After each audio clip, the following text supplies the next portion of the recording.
Welcome back, everyone, to Classic Books Deep Dive. I'm Michael. And I'm Joanna. And we are so excited for today's deep dive. Absolutely. We're going to be taking a deep dive into a true classic Of personal development. You got it. We're cracking open Think and Grow Rich by Napoleon Hill. Oh. A book that has been inspiring readers for almost a century. Really? Almost a century. That's incredible, right? Yeah. It's pretty amazing. Yeah, it's one of those books that people just keep coming back to time and time again. For good reason, I think. For good reason. Yeah. It was published in 1937. Wow. And it still resonates with readers today with this message about, the power of our minds to shape our reality and achieve success. Really, it's not even just about, getting rich financially or anything. Yeah. It's about achieving success in any area of life. Exactly. And Hill really emphasizes the importance of mindset, belief, and persistence in achieving our goals. Yeah, he does. And you know what? He doesn't just, theorize about this stuff. Yeah. He actually spent over 25 years interviewing over 500 successful individuals. Really? Like Henry Ford and Thomas Edison. Wow. And he distilled their wisdom into these practical principles that anyone can apply. That's really cool. Yeah. So let's unpack some of these principles. Okay, let's do it. All right. So one of the most important concepts I think that Hill emphasizes is this power of burning desire.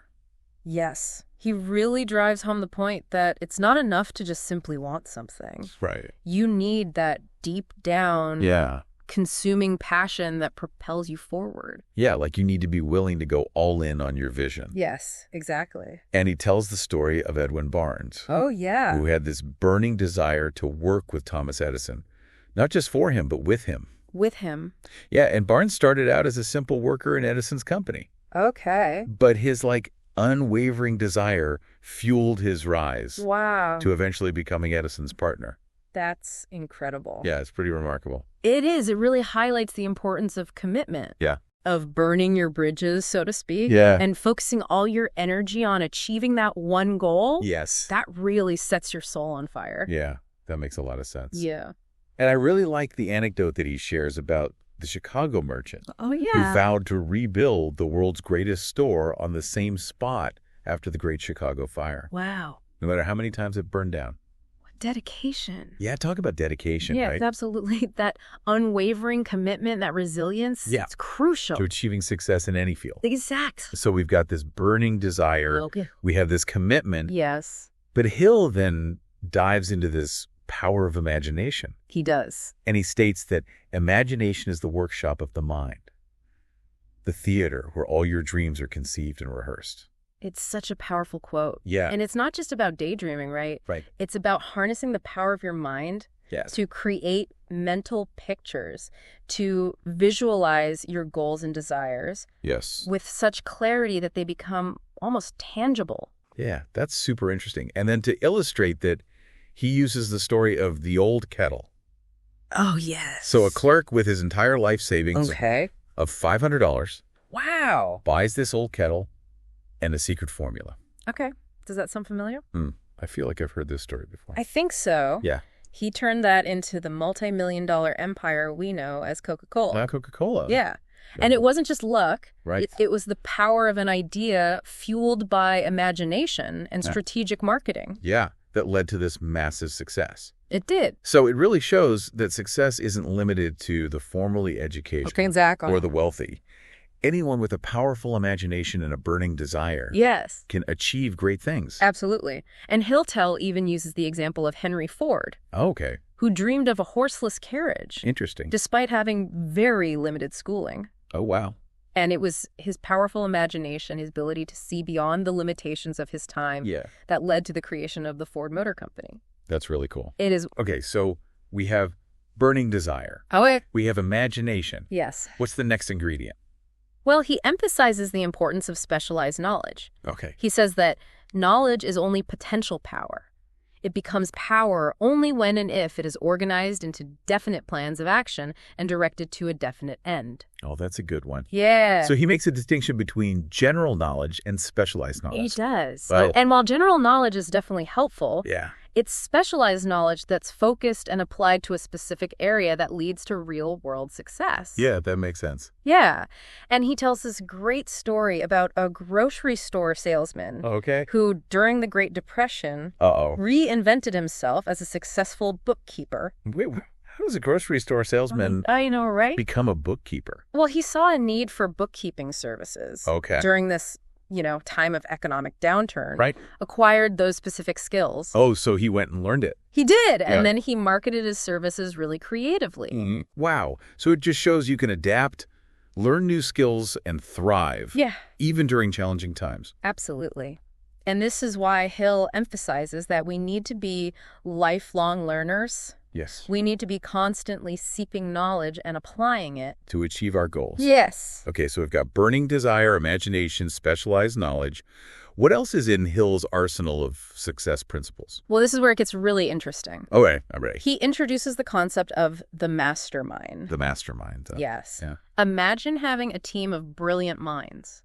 Okay. Your own personal brain trust, helping you solve problems and achieve your goals. Like your own personal league of extraordinary gentlemen. Or women. Or women. Exactly. Like that. And he describes the mastermind as coordination of knowledge and effort between two or more people who work toward a definite purpose and a spirit of harmony. Oh, wow. And he truly believed that surrounding yourself with like-minded individuals who share your vision can exponentially increase your chances of success. Yeah. That makes sense. It does.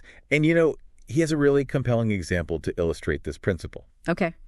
He talks about Henry Ford. Oh, okay. And his close relationships with these intellectual giants like Thomas Edison, Harvey Firestone, John Burroughs, and Luther Burbank. Wow, what a lineup. I know, right? Ford surrounded himself with these brilliant minds from different fields. Wow. And their collective wisdom and support played a huge role in his achievements.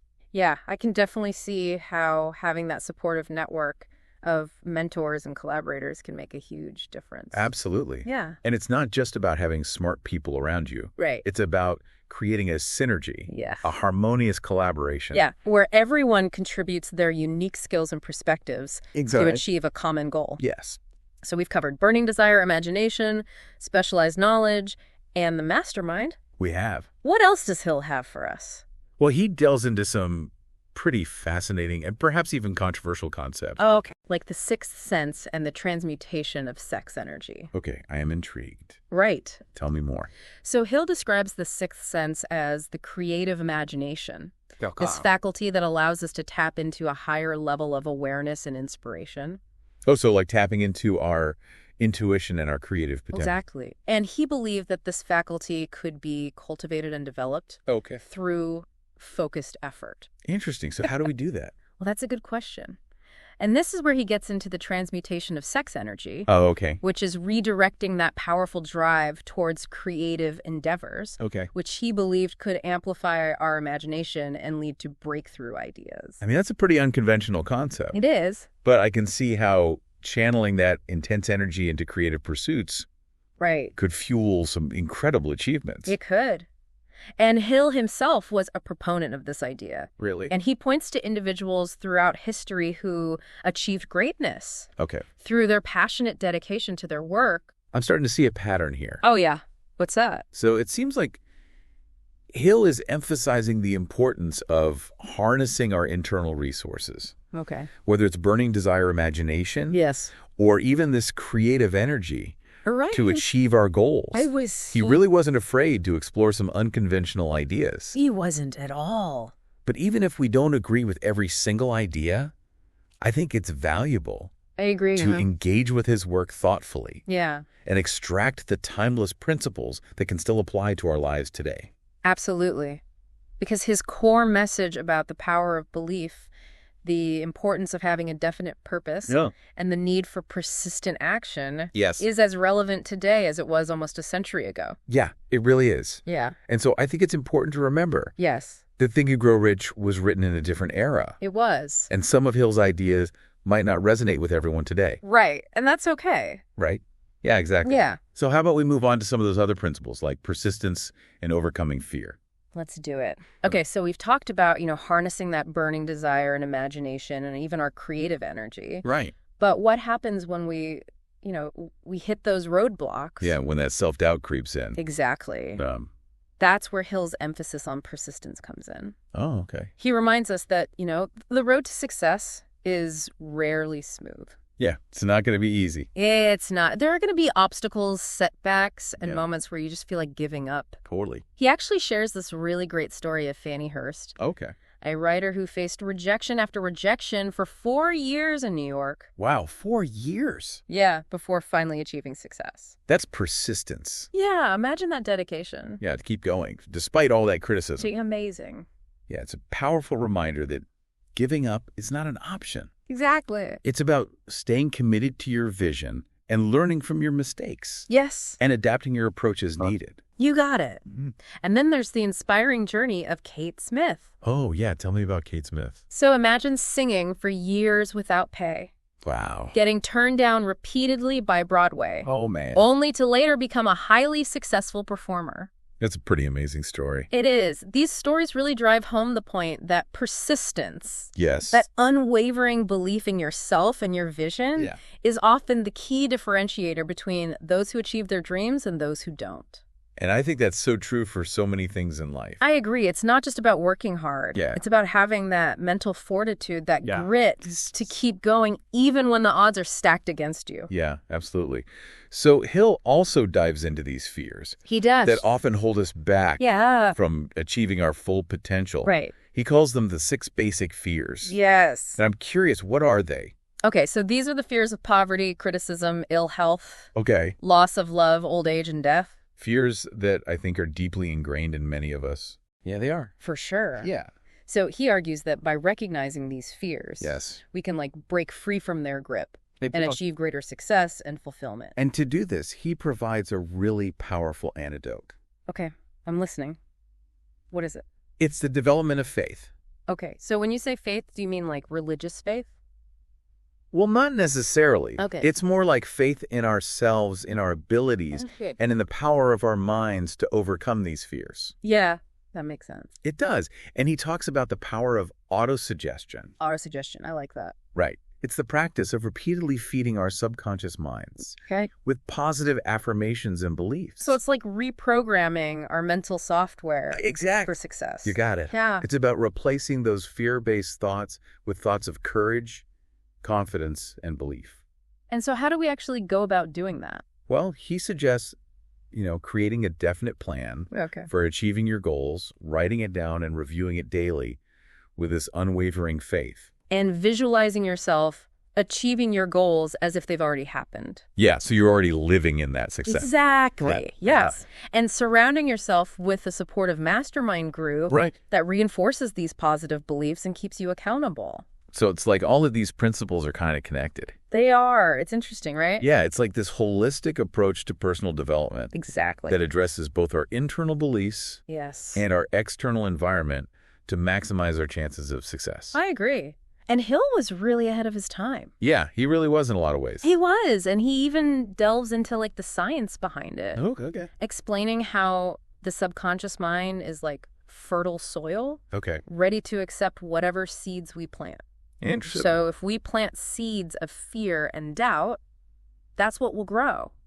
But if we cultivate a mindset of faith, courage, and belief, those seeds will flourish. That's a really good analogy. Yeah, and he uses another one. Oh, yeah, hit me. He says, the law of autosuggestion is as powerful as the law of gravity. Just as an object thrown into the air will inevitably fall back to Earth, so too will our thoughts and beliefs manifest in our reality. Wow, so what we focus on expands. Exactly. Yeah. And he also highlights the importance of working with the natural laws of the universe, like the law of vibration. Oh, okay. Tell me more about that. So he explains that everything vibrates at a certain frequency, including our thoughts and emotions. And attracts Oh, that's interesting. Yeah. So if we're vibrating at a low frequency filled with negativity and fear, we're likely to attract more negative experiences. Right. But if we raise our vibration through positive thoughts and emotions, we can attract more positive experiences. So that's where I think his concept of sex transmutation comes into play. It does. He suggests that by redirecting that powerful sexual energy toward creative endeavors, we can amplify the intensity of our thoughts and accelerate the manifestation of our desires. Now, I know this is a concept that can be a bit controversial for some people. Yeah, it can. But what's really interesting is how Hill connects it to the idea of passion and focused energy. Yeah. So he believed that the emotion of sex is one of the most powerful forces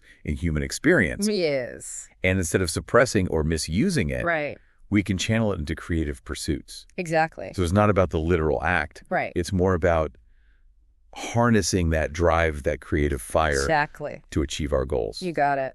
And he even provides historical examples, talking about individuals like Napoleon Bonaparte, whose creativity and drive were fueled by the love and inspiration he received from his wife, Josephine. Oh, wow. And he even mentions figures like the Prophet Muhammad, okay, who inspired millions through the power of his words and conviction. So he really believed that when we tap into the power of love, passion, and creative energy, yes, we unlock this incredible potential. We do. And I think another really unique concept in the book is the idea of creating an imaginary council. Imaginary council? What is that? Yeah, of wise mentors. Okay. So he suggests selecting individuals from history, living or dead, whose qualities we admire and engaging in mental conversations with them. So they're like your personal board of advisors. Exactly. But they're imaginary. They are. It sounds a bit unusual. Yeah, a little bit. But Hill himself practiced this technique. Right. He formed an imaginary council with individuals like Emerson Paine,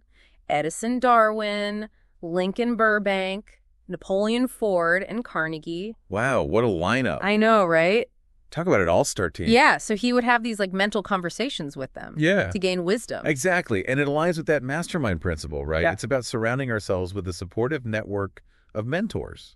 Even if they only exist in our imaginations. Exactly. So Hill really understood the power of role models and mentors. He did. In shaping our beliefs. Yes. And guiding us toward our goals. Absolutely. And I think it's important to remember that success is not just about reaching the finish line. It's not. It's about the journey. Yes. The growth we experience along the way. It's about becoming the best version of ourselves. Right. And it's not just about achieving external success, like wealth or recognition. Exactly. It's about cultivating that inner fulfillment. Yes. Living a life of purpose and meaning. Absolutely.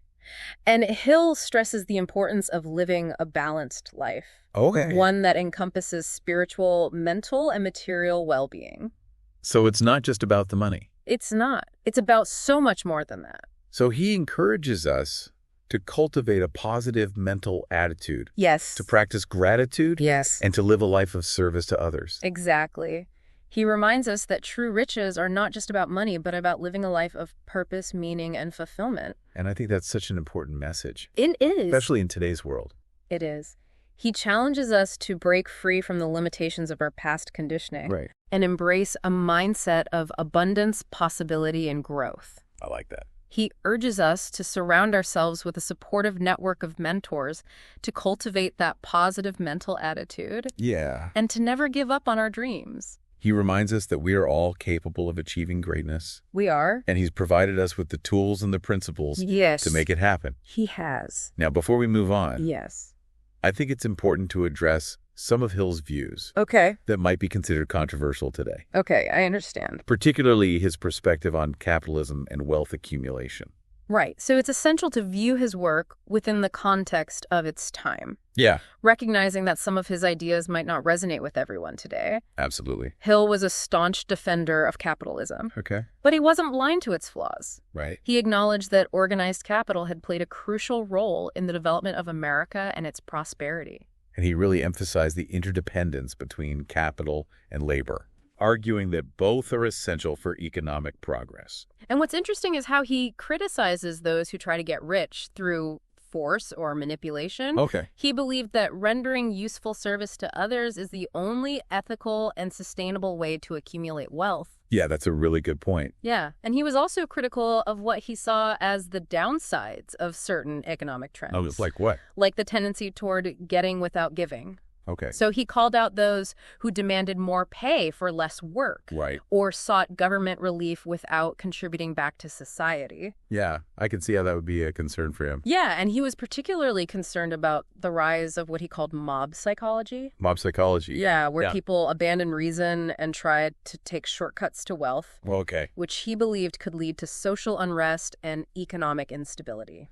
And he uses the example of the Great Depression. He does. Which he attributed partly to this collective fear of poverty. Yeah, and he believed that this widespread fear became a self-fulfilling prophecy, paralyzing action and exacerbating the economic downturn. So it's like the power of our collective beliefs impacting our reality. Yes. And so Hill strongly advocated for personal responsibility, emphasizing that individual effort is crucial for both financial success and societal well-being. And he was critical of those who demonized capitalists or Wall Street without acknowledging the role of organized capital in creating jobs, driving innovation, and improving living standards. He argued for a more nuanced understanding of the complexities of the economic system. And I think whether you agree with Hill's economic views or not, it's important to engage with his arguments thoughtfully and critically. Absolutely. And he certainly wasn't afraid to challenge conventional thinking and provoke debate, which is something I admire about his work. Yeah, me too. He encouraged readers to think for themselves and to develop their own informed opinions. Absolutely. And while Think and Grow Rich is often associated with financial success, it's important to remember that Hill's message goes far beyond just accumulating wealth. Yes. He believed that true success encompasses a holistic sense of well-being. Exactly. Including spiritual, mental, and material abundance. He reminds us that true riches aren't just about money. It's about living a life of purpose, meaning, and fulfillment. It is. Yeah. Yeah. And he stresses the importance of, cultivating strong relationships. Yes. Contributing to society and leaving a positive legacy behind. He does. He believed that success without happiness is ultimately meaningless. Yeah, I agree with that. So as we wrap up our deep dive into Think and Grow Rich, what are your key takeaways? What resonated most with you? For me, I think it's Hill's emphasis on the power of our thoughts and beliefs. He really hammers home the point that our minds are incredibly powerful. And we have the ability to shape our reality through our thoughts, our words, and our actions. Yeah, I completely agree. And his concept of the mastermind, I think, is so valuable. Surrounding ourselves with those supportive, like-minded individuals can truly make a difference in achieving our goals. Absolutely. And his challenge to overcome our fears and live a life of courage and purpose. I think that's something we should all strive for. We've only scratched the surface of Think and Grow Rich in this deep dive. I agree. It's a book that's packed with wisdom and insights that can benefit anyone seeking greater success and fulfillment in life. I agree. So we highly recommend picking up a copy and exploring it for yourself. Please do. And we'd love to hear your thoughts. Yes. What principles from Think and Grow Rich resonate with you the most? Have you tried any of his techniques? Yeah. Share your experiences in the comments below. We'd love to hear from you. And here's a final thought to ponder.